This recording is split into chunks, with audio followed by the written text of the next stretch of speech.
Hello guys, welcome to my channel let's crack judiciary. तो guys, criminal procedure code में आज हम chapter 16 को कवर कर रहे हैं और ये बात करता है commencement of proceedings before magistrate, यानी कि मैजिस्ट्रेट के सामने कमेंसमेंट हो जाना प्रोसीडिंग का। हमने इन्वेस्टिगेशन किया, जुरिस्डिक्शन किया, कंप्लेंट किया। इससे पहले उसमें हमने पढ़ा था कि शो प्रोसेस को पोस्टपोन करना, उसके रिगार्डिंग कुछ इन्वेस्टिगेशन वगैरह करवाना नहीं होता है कुछ तो 203 में डिसमिस वगैरह कर देना। इशू ऑफ प्रोसेस एक तरह से आप ये समझिए कि ट्रायल से पहले वाली स्टेज है जिसमें एक्यूज्ड को बुलाया जाता है और उसको बुलाने के लिए सम्मन और वारंट वगैरह हम जो मोड है वो यूज़ करते हैं और इसके अंदर जो डॉक्यूमेंट्स वगैरह उसे दिए जाते हैं और इस तरह के प्रोविज़न ये चैप्टर डील करता है। ठीक है, तो ये प्री ट्रायल स्टेजेस हैं सारी इशू ऑफ प्रोसेस की, क्योंकि चार्ज है इसके बाद और उसके बाद फिर ट्रायल स्टार्ट हो जाता है। तो ये प्री ट्रायल में सारी प्रोसीडिंग्स आएंगी। तो सेक्शन 204, इससे पहले मैंने 203 तक कवर करवाया है। डिस्क्रिप्शन में मैं लिंक दे दूँगी, सीआरपीसी में जाके आप सीआरपीसी प्लेलिस्ट में देख सकते हैं या फिर मेरे चैनल पे भी इसका प्लेलिस्ट सीआरपीसी में होगा और मैं लिंक भी प्रोवाइड कर दूंगी डिस्क्रिप्शन में। चलिए स्टार्ट करते हैं section 204 issue process. Issue of process यानी कि ट्रायल का प्रोसेस शुरू करने से पहले जो है एक्यूज्ड को बुलाते हैं इस सेक्शन में। फर्स्ट सबसेक्शन बात करता है मैजिस्ट्रेट जिसके पास कॉग्निजेंस है केस के लिए, उसे लगता है कि हाँ सफिशिएंट ग्राउंड हैं आगे बढ़ने के लिए, और अगर है केस सम्मन तो वहाँ पे सम्मन इशू किए जाएंगे अक्यूज्ड को बुलाने के लिए। और बी कहता है वारंट केस। वारंट केस में सम्मन भी हो सकते हैं, वारंट भी हो सकते हैं, वो मैजिस्ट्रेट डिसाइड करेगा। तो वारंट केस ही में इशू अ वारंट और if he thinks fit summons for causing the accused to be brought or to appear at a certain time before such magistrate, or if he has no jurisdiction himself some other magistrate having jurisdiction। किसके सामने? जिसके पास jurisdiction है उसके सामने appear होने के लिए सम्मन और वारंट यूज किए जाते हैं। किसके खिलाफ? accused के खिलाफ। ये वर्ड ध्यान रखना, accused के खिलाफ। सेकंड में बात करता है प्रोसिक्यूशन विटनेस की लिस्ट जो है वहां आपको फाइल करनी पड़ेगी, नहीं तो सम्मन वारंट जो इशू नहीं होंगे। तो ध्यान रखना, प्रोसिक्यूशन विटनेस की लिस्ट प्रिपेयर होगी, फाइल होगी, और सम्मन वारंट किसके लिए होगा? एक्यूज्ड के लिए। तो ये एक्यूज्ड विटनेसेस का थोड़ा सा इस सब सेक्शन में ध्यान रखना।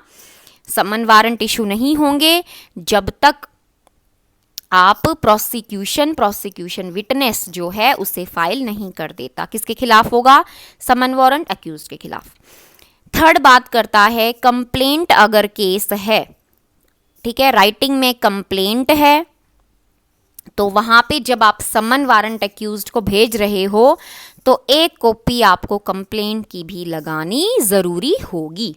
ये प्रोविजन इंपॉर्टेंट है। ठीक है, जब भी कंप्लेंट डाली है और कंप्लेनेंट ने और उसकी कॉपी आप यहाँ पे शो प्रोसेस में एक्यूज्ड के खिलाफ जब समन या वारंट भेज रहे हो तो उसकी कॉपी भी वहाँ पे लगानी होगी।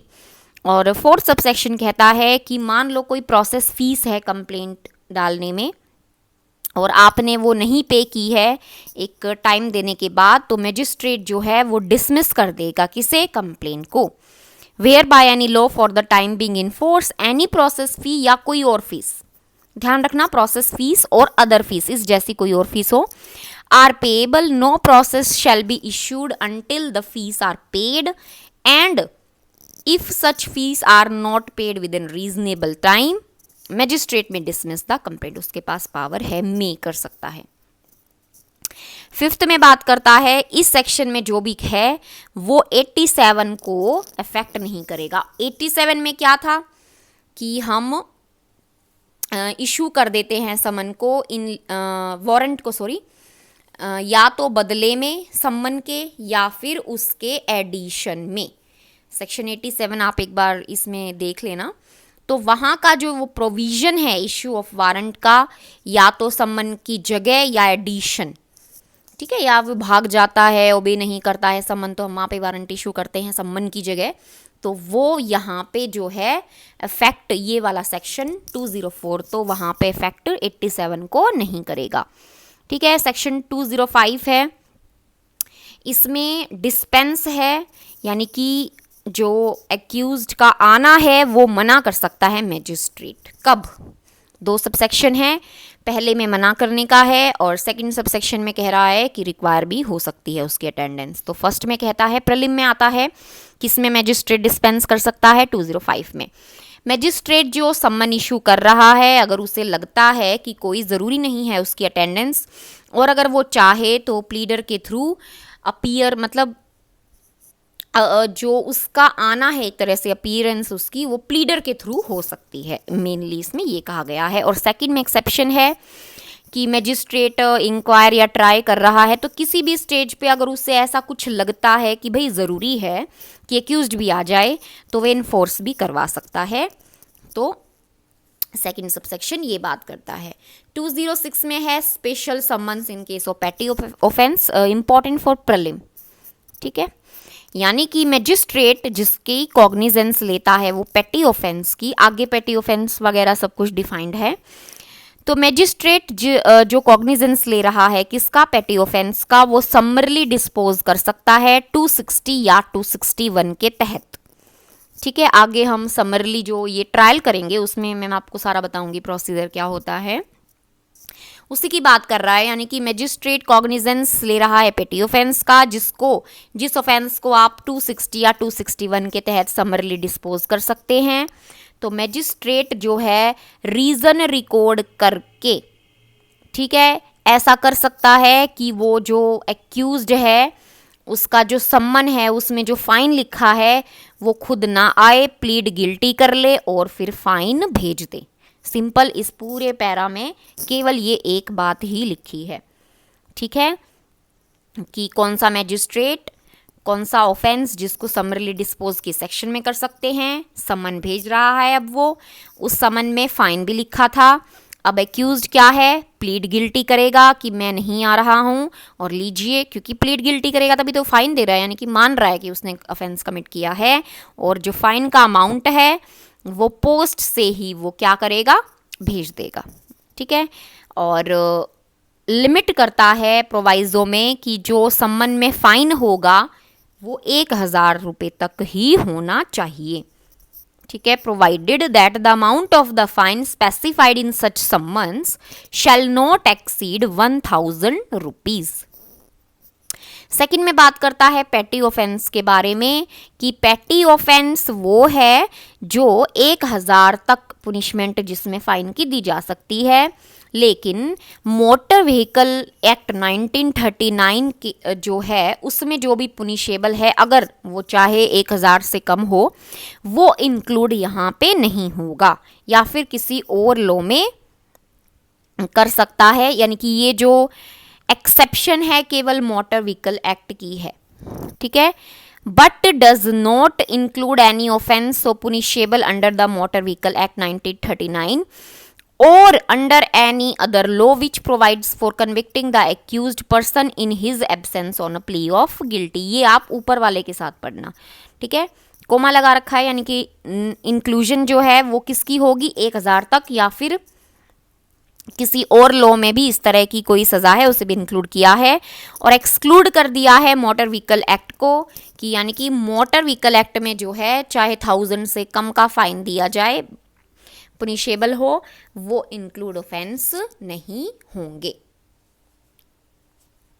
उसके बाद है सबसेक्शन 3, स्टेट गवर्नमेंट जो है नोटिफिकेशन के द्वारा एम्पावर करती है किसी भी मैजिस्ट्रेट को कि जो ऑफेंसेस हैं, दो कैटेगरी हैं, एक तो है 320 में आप कंपाउंडेबल कर दें, कंपाउंडेबल ऑफेंस है, या फिर ऑफेंस ऐसा है जिसकी सज़ा 3 महीने से ज़्यादा नहीं है, या फिर फाइन है। दोनों ही केसेस में क्या करेगा मैजिस्ट्रेट, वहाँ पे फाइन जो है वो एज अ पुनिशमेंट दे सकता है। दोनों ही केस में क्या क्या कंपाउंडेबल है 320 में और 3 महीने तक की सज़ा है, वहाँ पे मैजिस्ट्रेट क्या करेगा कि केवल फाइन भी इम्पोज कर सकता है that would meet the end of justice. ठीक है, जस्टिस के लिए एक सिंपल लीगल लैंग्वेज दी गई है, मैंने इस सिंपल लैंग्वेज में आपको बता दिया है ये होगा। ठीक है, उसके बाद है थर्ड सबसेक्शन, हाँ सॉरी इसमें हो गया थर्ड ही है ये, section 207 sorry, supply to the accused of copy. अच्छा, सेक्शन 207 और 208 दोनों ही बात करते हैं कुछ डॉक्यूमेंट से जो फ्री ऑफ कॉस्ट आप किसे देंगे, एक्यूज्ड को। ठीक है, तो इनके एक तो अथॉरिटी यानी कि कौन दे रहा है वो, और या फिर किस केसेस में, ये दो चीज़ें आपको दोनों में याद रखनी है। अदरवाइज़ ये नहीं पूछते कौन कौन से डॉक्यूमेंट्स, मतलब नॉलेज हो आपको, लेकिन अदरवाइज़ नहीं पूछते हैं, क्योंकि 207 डील करता है केवल पुलिस रिपोर्ट पे और 208 करता है इंफॉर्मेशन या कंप्लेंट पे, इसीलिए दोनों का डिफरेंस है। और ध्यान रखना 207 में हैं दोनों मजिस्ट्रेट दोनों में, लेकिन 208 में ये डिफरेंस है कि ट्रायबल जो होगा केस वो सीओ कोर्ट ऑफ सेशन का होगा, लेकिन मजिस्ट्रेट उसे देने से पहले यहाँ पे डॉक्यूमेंट कॉपी जो है एक्यूज्ड को दे देगा।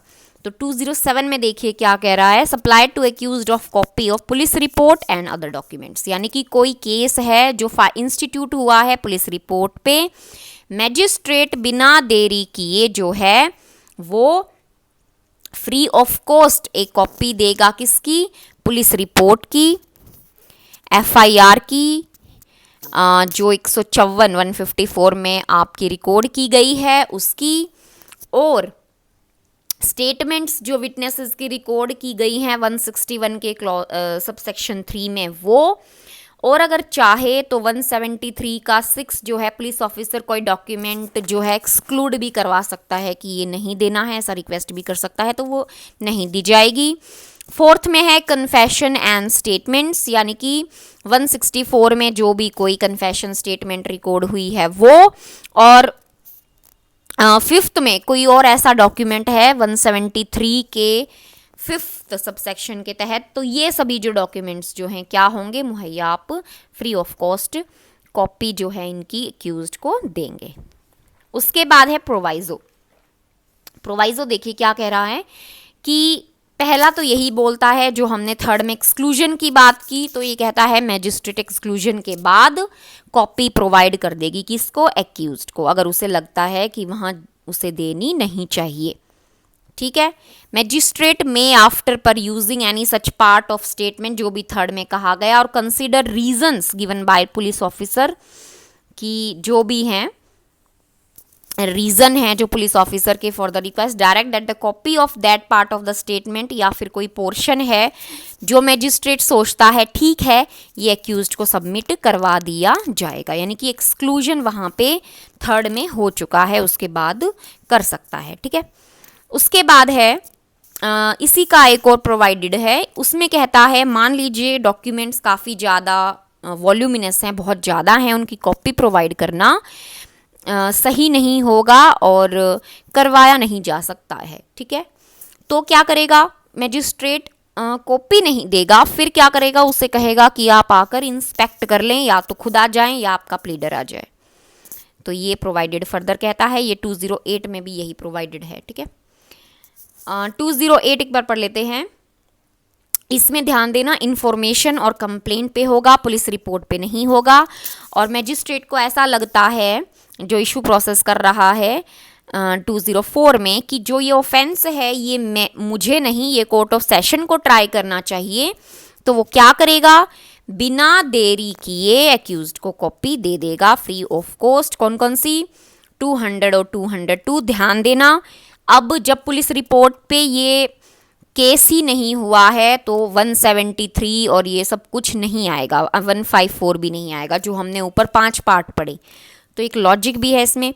अब पुलिस रिपोर्ट पे नहीं हुआ तो पुलिस रिपोर्ट नहीं आ सकती, 154 नहीं आ सकता, 161 का 3 नहीं आ सकता, तो क्या क्या आएगा, 200 और 202 में आ सकता है। ठीक है, यानी कि कंप्लेंट के दौरान स्टेटमेंट्स यूज़ की गई हैं, एग्जामिनेशन होता है, हम पढ़ के आए हैं 200 में, वो उनकी कॉपी, और 164 यहाँ पे आ जाएगा क्योंकि वहाँ स्टेटमेंट्स भी होती हैं, कोई कन्फेशन है, कोई रिकॉर्ड हुई है, तो वो भी यहाँ आ जाएगी 161 और 164 के तहत। और थर्ड बात करता है कोई ऐसा डॉक्यूमेंट जिस पे मैजिस्ट्रेट रिलाई कर रहा है, कोई इन्फॉर्मेशन पे भी मिला है, वो भी यहाँ पे आ जाएगा। ठीक है। प्रोवाइडेड अगेन वही है, वॉल्यूमिनस है तो इंस्पेक्शन के लिए आप अपीयर हो सकते हैं या प्लीडर के थ्रू हो सकते हैं, इसे रिपीट करने की ज़रूरत नहीं है। सेक्शन 209 फिर बात करता है commitment of case to the court of session when offence is triable exclusively by it. अब सेक्शन 208 में हम पढ़ के आए कि triable by court of session है, तो वहीं ये बात करता है कि केस अब इंस्टीट्यूट हुआ है पुलिस रिपोर्ट या वैसे। ठीक है। अभी हमने 208 में क्या पढ़ा था, अदरवाइज देन पुलिस रिपोर्ट, यानी कि पुलिस रिपोर्ट को छोड़ के। अब यहाँ पे क्या आ गया, पुलिस रिपोर्ट। ठीक है, ये चीज़ ध्यान देना इसमें 208 में और 209 में। ये 207, 8, 9 ये रिगार्डिंग इन्हीं की बात करते हैं, अबाउट डॉक्यूमेंट्स एंड ऑल। तो when in a case instituted on a police report या फिर अदरवाइज, यानी कि तीनों ही आ गए। द एक्यूज्ड अपीयर्स आ गया है एक्यूज्ड, मैजिस्ट्रेट को लगता है कि हाँ भाई ये तो कोर्ट ऑफ सेशन ट्राई करेगा, तो वो क्या करेगा, कमिट कर देगा क्या, 207 और 208 के डॉक्यूमेंट्स को। यानी कि 207 में हम पुलिस रिपोर्ट पे पढ़ के आए और 208 में क्या पढ़ के आए, पुलिस रिपोर्ट से अलग कंप्लेंट और इन्फॉर्मेशन वगैरह पे। ठीक है। लेकिन 207 में केवल मैजिस्ट्रेट था। ठीक है। और 208 में क्या था, कोर्ट ऑफ सेशन। अब क्वेश्चन भी बन जाता है, कोर्ट ऑफ सेशन के पास पुलिस रिपोर्ट पे अगर केस गया है तो फिर वहां पे क्या होगा, तो यही डील करता है 209। ठीक है। मैजिस्ट्रेट की दोनों हो गई, पुलिस रिपोर्ट हो गई, और यहाँ पे 208 में कोर्ट ऑफ सेशन की केवल किस पे हुई, इन्फॉर्मेशन और कंप्लेंट पे, पुलिस रिपोर्ट पे नहीं हुई, वो नहीं आए, तो 209 में वो ले लिए गए हैं, पुलिस रिपोर्ट पे होता है। तो कौन से डॉक्यूमेंट, इसने फिर बता दिया कि 207 वाले ही डॉक्यूमेंट जो हम 5 पढ़ के आए थे वो भेजेगा, अगर वैसे है, और अदरवाइज लिखा है सेक्शन 209 में, अदरवाइज का मतलब है इन्फॉर्मेशन और कंप्लेंट पे है, तो कहाँ करेगा, 208 में। ये क्लियर कर दिया है। ठीक है। जो भी केस हो तो कोर्ट ऑफ सेशन को 207 और 208 के जो हैं, जो भी प्रोविजन हैं वो अप्लाई वहाँ पे किए जाएंगे। अब अक्यूज्ड और कौन कौन से प्रोविजन जो रिलेट करेंगे, bail, remand the custody to, remand the accused to custody, जब तक ऐसा, यानी कि जब तक आप कमिटल नहीं करते आप उसको रिमांड पे रख सकते हैं अक्यूज्ड को, और बेल वगैरह के प्रोविजन वहाँ पे अप्लाई हो जाएंगे, यानी कि अगर वो बेल करवाना चाहे तो वो भी वहाँ पे हो जाएगी, जो भी अगर उसे दी जा सकती है, बेलेबल ऑफेंस है, तो ये प्रोविजन यहाँ पे लिखे गए हैं। बी बात करता है कि subject to the provision of this code relating to bail, remand the accused to custody, यानी कि जब तक ट्रायल का कंक्लूजन नहीं होता तो इस कोड में जो बेल और रिमांड के जो भी प्रोविजन रूल्स होंगे वो सभी अप्लाई होंगे। सी में बात करता है कि कोई डॉक्यूमेंट है और केस से रिलेटेड जो भी रिकॉर्ड है, आर्टिकल है, वो सब कुछ एविडेंस में आगे हम जब ट्रायल पढ़ेंगे तो दिया जाएगा।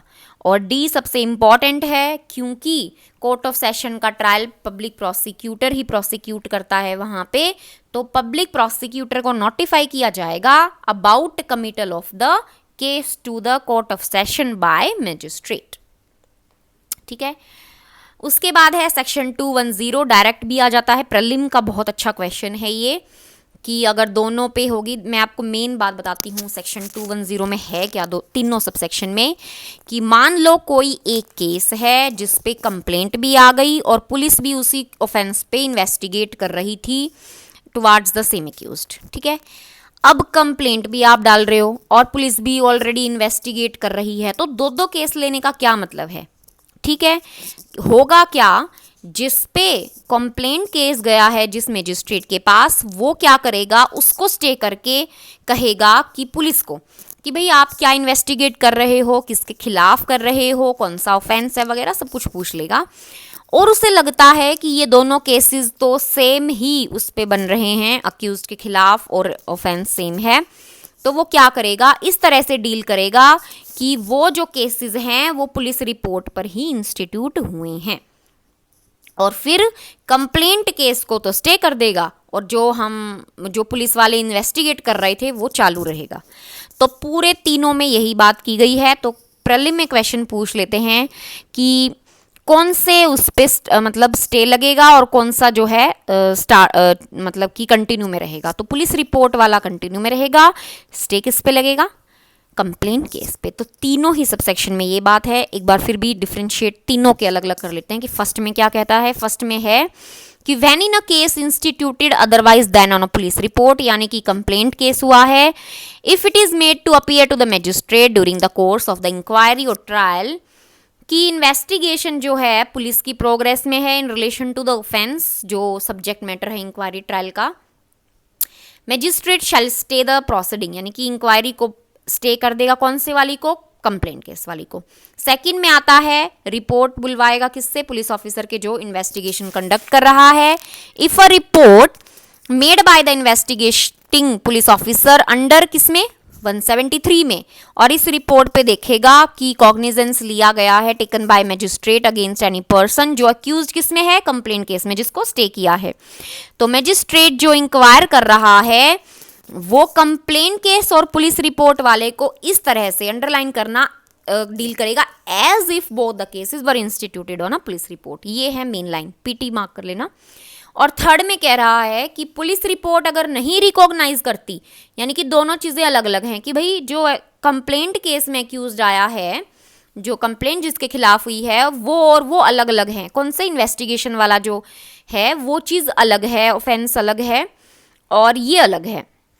और if the magistrate does not take cognizance of any offence on the police report, तो वो क्या करेगी, जो उसने स्टे किया था ना पहले कंप्लेंट केस, उसको भी स्टार्ट कर देगी। So he shall proceed with inquiry और trial which was stayed by him in accordance with the provision of this code. फिर तो दोनों अलग अलग चलेंगे, वो तो कर ही रहे थे अपनी इन्वेस्टिगेशन, और ये जो कंप्लेंट केस उसने स्टे किया हुआ था मजिस्ट्रेट ने कि भाई देख लेते हैं एक बार, कहीं जो इन्वेस्टिगेशन कर रहे थे सेम ना हो, तो वो अपना कंप्लेंट केस को चालू रखेगी, और वो तो चली रही थी। ठीक है, तो गाइस चैप्टर 16 है, कंप्लीट हो चुका है।